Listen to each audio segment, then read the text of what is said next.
receber aqui no estúdio paralelo do Jornal do Meio-Dia agora o superintendente da CDL aqui de Cuiabá, Fábio Granja. Boa tarde, superintendente. Boa tarde, Lúcio. Boa tarde, Nayara. Superintendente, como é que o comércio está reagindo diante desta quarentena obrigatória aqui na capital? Lúcio, infelizmente os números são impactantes de forma negativa. Nós estamos passando aí talvez pela pior crise dentro do nosso mercado de trabalho. Nós já tivemos, vamos ser bem sinceros, nós ainda não tínhamos saído da crise estabelecida aí nos últimos anos. 2020 era um cenário que gerava uma expectativa positiva para todos nós, mas essa pandemia realmente tem nos afundado cada vez mais. As empresas estão praticamente também dentro de um estado, dentro de uma sala de UTI. Muitas já foram a óbito, infelizmente, fecharam suas portas e outras estão prestes a fechar, gerando ainda mais um nível elevado de desempregos. Os números dessa semana não desmentem a gente. O número de desocupação só tem aumentado, de desalentados só tem aumentado. E, infelizmente, com o fechamento do comércio novamente, a tendência é que esses números só piorem agora com o fechamento do mês de junho e também nesse início do mês de julho. Agora, superintendente, a gente tem acompanhado, claro, o senhor também e a categoria também, a situação da saúde, né, no nosso estado. 92,5%, 92,5% dos leitos de UTI já ocupados, e a rede particular também chegou aos 100%. Mas também tem outro lado, tem as estatísticas de outros países onde o uso da máscara, da prevenção, realmente ela foi efetiva, com a abertura inclusive do comércio.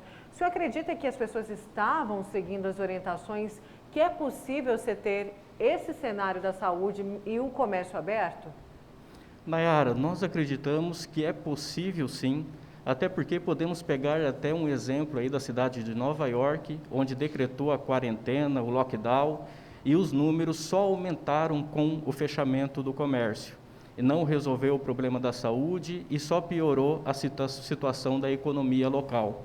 Nós defendemos algumas bandeiras, Nayara. Uma delas, pode ser feita a quarentena? Pode, mas de uma forma seletiva.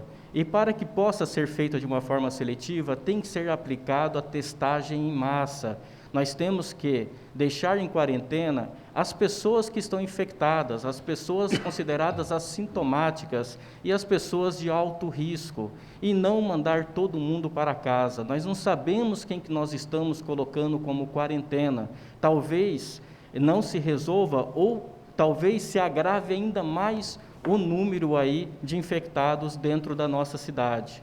E por outro lado, nós também estamos incentivando que trate a doença no início dela, no início do contágio, seja com a distribuição de kits, mas que seja tratada. Dessa forma, nós acreditamos que reduzirá o número de pessoas que estão ocupando os nossos leitos de UTI.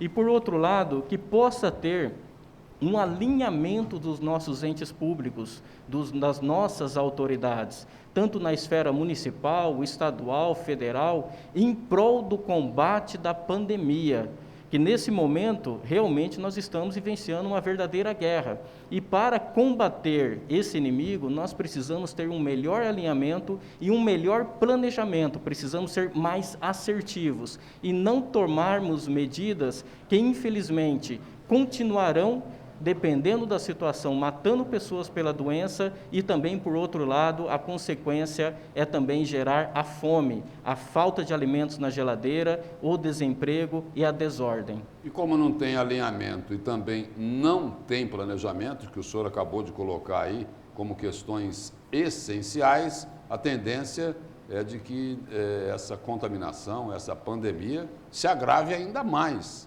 aqui em Mato Grosso. Até porque os especialistas aí dizem o seguinte: olha, o único caminho para achatar essa curva de contaminação seria um isolamento social rigoroso, mas com critério, não é, superintendente?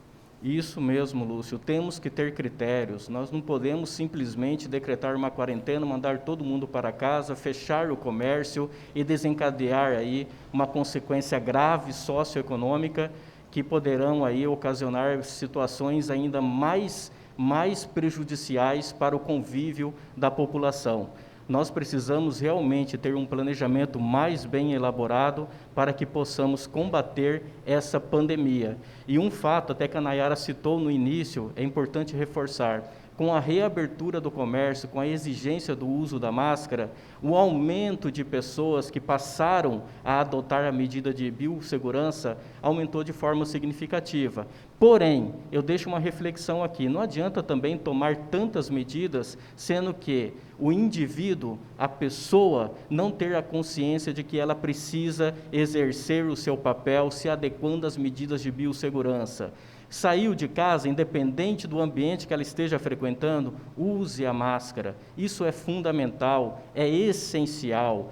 E uma situação ainda mais alarmante, né, são as aglomerações existentes através de festas, em residências, em bairros, espalhados aí pela cidade. Se o indivíduo não ter a consciência de que é preciso evitar aglomerações, que é preciso se adequar a todas as medidas de biossegurança, também não vai resolver termos aí tantos planejamentos, sendo que o papel principal e fundamental é o papel de cada indivíduo nesse momento. Superintendente, o setor, a CDL, enfim, o setor que representa o comércio, tem conversado com a Prefeitura de Cuiabá? O senhor tem alguma coisa para adiantar para a gente? O prefeito ele deve tentar recorrer de novo? Caso a Justiça prorrogue, por exemplo, o fechamento dos serviços não essenciais depois da data do dia 9 de julho, o senhor já tem alguma posição? Os nossos diálogos, Nayara, são diários, né? Nós estamos trabalhando realmente em prol aí de fiscalizarmos, de ajudarmos no sentido de termos uma saúde mais estruturada, mas por outro lado pela manutenção das portas abertas das nossas empresas. Esse diálogo é diário, nós temos levado informações, nós temos levado dados preocupantes que poderão gerar aí um cenário pior do que nós estamos vivenciando. Mas hoje existem aí vários entes, né? Nós temos a Justiça, nós temos a Prefeitura, nós temos o Governo do Estado. Então, a reflexão que fica aqui, principalmente, é que haja de fato um alinhamento entre todos eles. Não adianta ter uma medida dentro do município e depois a Justiça chegar e alterá-la. Não adianta ter uma medida no Estado e da mesma forma a Justiça chegar e alterar. Nós precisamos, de fato, nesse momento, nos unirmos para poder combater de uma forma muito mais assertiva a doença aí que se instalou dentro do nosso país. Superintendente, muito obrigado pela presença e pelas informações do senhor aqui no Jornal do Meio-Dia. Eu que agradeço, Lúcio, Nayara, pela oportunidade e reforço: vamos, cada um de nós, precisamos nos adequar às medidas de biossegurança, só assim nós estaremos contribuindo com o combate a essa pandemia e logo, logo restabelecermos. Eu espero voltar aqui e, quem sabe, trazer notícias boas, que é isso que nós estamos procurando a cada dia. Obrigada.